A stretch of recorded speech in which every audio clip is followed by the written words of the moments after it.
hormati, yang saya cintai, terima kasih sudah hadir di acara konferensi pers, acara pembukaan Rakernas Partai Keadilan Sejahtera pada siang hari ini.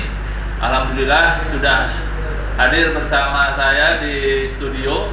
Ada di sebelah kiri Pak Ahmad Fathul Bahri atau Bang Ai, beliau Wasekjen Bidang Kebijakan Publik, dan nanti yang akan memberikan statement dan juga keterangan tentang Rakernas. Di samping saya ini Al Habib Abu Bakar Al Habsyi. Ya, alhamdulillah dari mulai Munas di bulan November 2020 sampai ke Rakernas 2021, PKS sudah melakukan berbagai macam kegiatan, terutama pelantikan pengurus DPP, pelantikan pengurus DPTW, dan juga terakhir pelantikan pengurus DPTD. Artinya hampir semua struktur PKS di seluruh daerah kabupaten kota sudah terbentuk. Oleh sebab itu, pada bulan Maret ini kita akan mengadakan Rakernas, Rapat Kerja Nasional, dan pembukaannya akan dimulai pada tanggal 1 Maret dan penutupannya nanti akan dilaksanakan pada tanggal 18 Maret. Apa saja akan kegiatan-kegiatan yang akan dilaksanakan selama Rakernas yang panjang ini nanti akan disampaikan oleh Sekjen kita Habib Abu Bakar Al Habsyi. Teman-teman wartawan, terima kasih sudah hadir, dan mudah-mudahan acara kita nanti, tanya jawab nanti, bisa memberikan keterangan yang jelas dan juga memberikan informasi tentang bagaimana Rakernas PKS berjalan selama hampir 2 pekan ini. Kepada Habib Abu Bakar Al Habsyi, kami persilakan. Oke, terima kasih Dr. Mabruri, PR kita. Ya, alhamdulillah para kawan-kawan media yang saya cintai. Assalamualaikum warahmatullahi wabarakatuh. Waalaikumsalam. Teman-teman media, teman-teman pers yang hari ini ikut bersama kita untuk menyemarakan Rakernas Partai Keadilan Sejahtera. Terus terang aja saya merasa bangga dengan hadirnya kawan-kawan media, karena tanpa Anda semua apalah artinya PKS di Republik Indonesia ini. Kami bersama maju bisa bersama teman-teman pers. Hari ini adalah pembukaan Rapat Kerja Nasional PKS tahun 2021, ya. Rangkaian tahun ini cukup panjang, yaitu dibuka tanggal 1 Maret, ya, dan nanti akan kita tutup 18 Maret insya Allah, ya. Jadi 1 sampai 18 itu kebayang ya, panjang waktunya. Padahal persiapan juga cukup lama. Nah, panjangnya rangkaian Rakernas ini adalah bagian daripada kesuksesan kita, ya, bahwa kita bukti ingin menatap partai, ya, dan merupakan komitmen kita, ya, untuk menyusun kemenangan di 2024 insya Allah. Bantu doalah kawan-kawan media, bantuan Anda merupakan pahala buat kita semua. Kedua, teman-teman media sekalian, di tengah pandemi COVID-19 ini tentunya DPP PKS pastinya lah harus mengatur strategi agar pelaksanaan Rakernas ini bisa berjalan dengan lancar. Makanya ya, kita putuskan penyelenggaraan ini dilaksanakan secara hybrid. Ya, hybrid artinya 80% kita dilaksanakan secara daring dengan rapat online, dan yang dilakukan hari ini hingga tanggal 15 Maret. Nah, sedangkan 20% insya Allah kegiatan lain dilaksanakan secara luring. Artinya kegiatan offline dilaksanakan 16 sampai 18. Moga-moga 16 18 ini kita akan bikin puncaknya Rakernas kita, ya. Yang ketiga, acara Rakernas ini disiapkan secara serius selama 2 bulan terakhir nih. Saya terima kasih ucapkan kepada kawan-kawan tim Perumus, ya. Di Wakil Sekjen, di Staf Presiden, di bidang badan, ya. Selanjutnya segenap jajaran DPP, MPP, DSP, semua secara maraton menyiapkan bahan Rakernas ini. Jazakallah khair alfu jaza. Rencana strategi partai yang segera akan dibagikan. Nah, sepekan terakhir insya Allah sudah dilaksanakan pendalaman dan finalisasi secara strategis partai oleh bidang. Baru kemarin kita sudah selesaikan bidang badan, fraksi, dan organ terkait. Insya Allah bahan-bahan tersebut akan disosikan oleh bidang badan di DPP PKS kepada bidang-bidang DPW pada tanggal 2 sampai tanggal 15 Maret ke depan. Jadi siap-siap nih, ya, DPW kita. Nah, yang keempat, pada Rakernas ini juga PKS fokus pada 2 hal penting, yaitu melayani dan membela rakyat. Saya ulangi, 2 hal, melayani dan membela rakyat. 1, PKS fokus kepada misi pelayanan sosial, pelayanan sosial maksudnya ya, dan kemanusiaan. Bangsa kita ini sedang mengalami kondisi prihatinan karena pandemik yang berkepanjangan. Dampaknya ke sistem kesehatan dan ekonomi bangsa. Selain itu musibah lagi, ya. Musibah banjir ada di mana-mana, juga menimpa beberapa daerah di Indonesia, dan anehnya merata. Ada beberapa daerah yang udah 150 tahun nggak pernah banjir, kayak Banjarmasin atau datang banjir. Kalimantan Selatan biasanya di beberapa daerah, hampir seluruh kabupaten, khususnya di Dapil saya, Dapil 1. Di Jawa, Jawa Timur, Jawa Tengah, termasuk Indramayu dan sebagainya, ya. Nah, PKS akan berkomitmen pelayanan kepada Indonesia. Yang kedua, PKS juga berkomitmen untuk menjaga demokrasi yang sehat. Artinya sebagai partai oposisi, PKS mempunyai kewajiban moral agar arah bangsa ini sesuai dengan cita-cita UUD Republik Indonesia tahun 1945. PKS akan membela masyarakat yang masih belum menikmati kesejahteraan dan keadilan. Prinsip keadilan sosial adalah cita-cita akhir bangsa Indonesia agar menjamin kehidupan. Ya, bangsa kita berharap bisa menjadi harmonis, saling menghargai antar semua elemen bangsa. Mungkin ini yang harus kita jaga. Karena itu Rakernas tahun ini 2021 berkomitmen terus melayani, membela rakyat. Inilah DNA PKS. Saya katakan inilah DNA PKS, inilah DNA PKS. Terima kasih. Mungkin ada dialog, pertanyaan yang akan disampaikan kepada kawan teman-teman media yang selalu insya Allah berbahagia dan dijauhkan dari COVID. Assalamualaikum warahmatullahi wabarakatuh. Waalaikumsalam warahmatullahi wabarakatuh. Terima kasih Habib, ya, penjelasannya sudah rinci, jelas, dan langsung pada pointernya, yaitu 2, melayani dan membela rakyat. Teman-teman wartawan mungkin ada yang mau ditanyakan, silakan. Saya Febrianto dari Republika.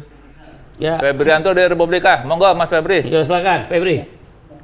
Ini dalam Rakernas kali ini juga akan menyoroti soal RUU Pilkada dan RUU Pemilu tidak start, karena kita tahu kan ramai kemarin ada usulan juga revisi Undang-Undang Pemilu ini tidak perlu dilakukan, perlu dirubah, tapi Pilkada tetap di 2024 gitu. Ada usulan seperti itu juga. Nih nantinya dalam Rakernas ini juga akan menyoroti hal itu juga atau tidak, dan terkait usulan tadi itu kira-kira sikap PKS seperti apa.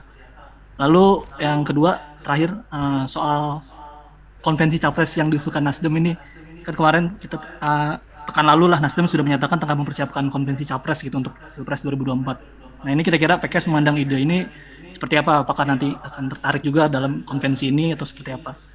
Terima kasih. Itu aja. Ya. Langsung dijawab atau gimana? Langsung aja. Oke, Febri, pertanyaannya menukik. Semua akan kita bahas. Nggak ada yang kita bahas yang berkembang di Republik ini. Undang-undang miras kayak undang-undang pemilu kayak Mas Jiwasraya kayak kita akan bahas di bidang prolegnas atau di bidang hukum, ya. Tapi nanti kita lihat. Tapi sikap kita sekarang sudah kelihatan sebenarnya. Misalkan kita menolak tidak adanya pemilu di 2022-2024, misalkan itu sudah kebaca. Menolak masa menyanyikan dibebaskannya miras sampai ke tingkat bawah, itu juga sudah terbaca. Artinya nanti ini kita akan bicarakan secara nasional ketika di forum itu. Sikap-sikap ini akan kita betul. Begitu juga termasuk usulan Nasdem.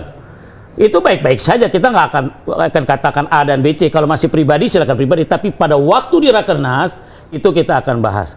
Menyikapi ini segala sesuatunya kita akan secara objektif sesuai kepentingan politik PKS dan kepentingan bangsa. Itulah kira-kira. Satu lagi yang apa? Konferensinya Nasdem. Udah tadi udah dijawab. Udah ya? Yap. Baik. Oke, Febri. Kemudian ada yang mau bertanya lagi, Mbak Arini ini dari Kompas. Silakan Mbak Arini. Halo.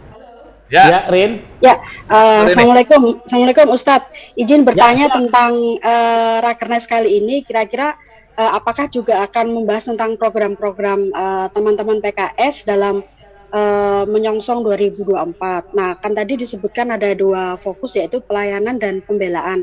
Kira-kira dalam bentuk pelayanan dan pembelaan itu secara detail hal-hal apa saja sih yang akan dibahas? Misalkan soal upaya-upaya meraih simpati publik, karena kan 2024 ini tidak ada petahana ya, jadi pasti akan perebutannya lebih menarik gitu. Nah, kira-kira apakah juga akan mulai dilakukan seleksi-seleksi terhadap calon presiden dan lain sebagainya. Apakah itu juga akan disiapkan mulai dari Rakernas sekarang? Makasih Ustadz. Assalamualaikum warahmatullahi wabarakatuh. Ya, pastinya yang berkembang di Rakernas itu akan dinamik ya, akan dinamik dan menyangkut kawan-kawan kita yang akan maju-maju di Pilkada 2002, 2003 atau 2024. Kita masih menganggap 2002, 2003 ada dulu aja, ya. Adapun tidak ada itu urusan lain. Jadi kita semua skenario kita bicarakan. Inilah PKS. Jadi ya kita namanya anak-anak muda, jadi santai aja. Kalau kondisi begini kita siap hadapi, kondisi begini kita siap hadapi. Dan pembahasannya itu akan lebih indah lagi nanti begitu di Rakernas tersebut. Adapun sifatnya yang pelayanan, yang sifatnya bukti-bukti kita itu sebenarnya sudah terjadi dalam kehidupan atau istilahnya DNA kita. Sehingga rasanya kawan-kawan media juga udah tahu lah bagaimana kerja PKS dalam pelayanan tersebut. Pastinya kita akan mencari simpati rakyat semaksimal mungkin, itu pastinya. Pasti fastabiqul khairat, kita akan berlomba. Siapapun akan berlomba cari atensi, perhatian, bukan atensi untuk cari muka, bukan. Benar rakyat bahwa PKS ini bekerja buat rakyat gitu. Itu. Jadi bukan hanya sekedar cari muka, cari enggak. Dan PKS nggak ada urusan dengan pemilu, nggak pemilu, urusan pelayanan. Begitu kira-kira. Makasih. Oke. Itu ya, Mbak Rini dari Kompas. Ini ada pertanyaan juga, Bib, dari teman Genta Antara melalui kolom chat. Pak Sekjen dan pimpinan tadi menyebutkan Rakernas tahun ini akan menyusun strategi meningkatkan jumlah kader dan kursi di Parlemen 2024. Berapa kira-kira targetnya? Apa akan sama dengan peningkatan periode sebelumnya, yaitu 3 juta orang? Terus bagaimana atau apa saja langkah-langkah yang akan dilakukan? Terima kasih. Ini buka strategi ini. Gawat juga kawan kita ini. Siapa nih? Kompas Genta atau Antara. Genta? Dari Genta Antara. Oke, kita jawab aja baik-baik. Yang jelas kita hari ini 50 kita cor. Oke? Kalau 100% berarti 100. Kalau 150% berarti 150. Gitu aja. Nah, sekarang pernyataan. Target kita berdasarkan survei sementara, anggaplah 50% berarti sekitar 86. Ya kira-kira lah sekitar begitu. Tapi kalau kita genjot terus, saya rasa sebagaimana partai yang lain lah berusaha juga. Pasti ingin mendapatkan kursi yang terbaik. Dan caranya bagaimana? Caranya kita harus mencari segala sesuatu yang terbaik untuk siapapun yang ingin bersama PKS. Dan kita katakan PKS ini bersama rakyat ingin membangun NKRI sebaik mungkin sesuai dengan Pancasila, supaya UUD 45, negara kesatuan dan Bhinneka Tunggal Ika. Itu yang kita harapkan. Dan ini bukan bahasa normatif, ini bahasa kerja yang kita lakukan. Kita akan lakukan. Saya pikir detailnya nggak perlu saya terlalu detailkan, karena itulah off the record-nya strategi langkah-langkah PKS. Kulitnya aja udah terbuka, udah bagus, ya. Terima kasih. Ya, silakan kalau ada yang mau bertanya, raise hand ya. Kemudian kalau mau langsung dibuka kameranya, kemudian nanti langsung bisa bertanya langsung kepada Habib Abu Bakar Al-Habsyi. Silakan. Jalan-jalan ketemu Habib begini nih, ya. Kalau memang tidak ada, saya akan tambahin dikit bahwa ini rangkaian. Ya, silakan. Oke, saya tambahkan Oh ya, sedikit dari bahwa- Pak Ai nih, dari panitia Rakernas akan memberikan sedikit penjelasan tentang rangkaian yang akan dilalui selama tanggal 1 sampai tanggal 18. Ini kan panjang bener urusannya. Apa aja? Silakan Bang Ai. Jadi pertama mungkin konferensi pers ini kan untuk pembukaan Rakernas ya. Jadi Rakernas ini kita gelar cukup panjang, dan tentu nanti di tiap tahapan ada pembahasan-pembahasan detail kembali, sehingga nanti pun di puncak acara, setelah acara juga mungkin akan disampaikan beberapa poin strategis yang bisa dimention terhadap wartawan untuk menggambarkan apa saja perencanaan kita. Tentu mungkin tidak semuanya, karena yang namanya strategi tidak dipublikasikan, tapi secara politik tentu ada point of view dari PKS terhadap hal-hal yang akan dilakukan hingga nanti pemenangan pemilu di tahun 2024. Sehingga untuk hari ini sementara kita lakukan seremoni pembukaan yang tadi sudah disampaikan pengantar oleh Sekjen PKS, lalu Presiden PKS juga menyampaikan pidatonya serta arahan secara umum, dan memention secara khusus juga bahwa hari ini adalah hari 1 tahun kita pertama kali outbreak COVID-19 di Indonesia, dan beberapa catatan tadi sudah disampaikan. Dan setelah ini nanti akan ada rangkaian rapat kerja nasional PKS yang akan dibahas di seluruh bidang, badan, di seluruh struktur PKS di tingkat pusat, di tingkat provinsi, sampai di tingkat daerah, dan seterusnya. Dan nanti baru di tanggal 16 sampai 18 Maret kita akan menggelar acara puncak acara Rakernas, dan nanti di situ akan disampaikan kembali hal-hal yang bisa disampaikan kepada wartawan terkait dengan apa yang akan dilakukan PKS hingga nanti pemenangan pemilu di 2024. Mungkin itu secara singkat. Baik, terima kasih Bang Ai ya atas penjelasan tentang masalah Rakernas, karena belum ada lagi teman-teman wartawan yang bertanya langsung ya. Saya kira saya cukupkan dulu. Oke. Ya. Buat teman-teman wartawan, terima kasih sudah hadir di konferensi pers kita pada siang hari ini. Mudah-mudahan di kesempatan yang lain kita bisa ngobrol-ngobrol lagi, bisa lebih banyak bertanya tentang sikap dan langkah PKS ke depan sampai nanti 2024 mendatang. Oke. Terima kasih. Assalamualaikum warahmatullahi wabarakatuh. Assalamualaikum warahmatullahi wabarakatuh. Waalaikumsalam warahmatullahi wabarakatuh.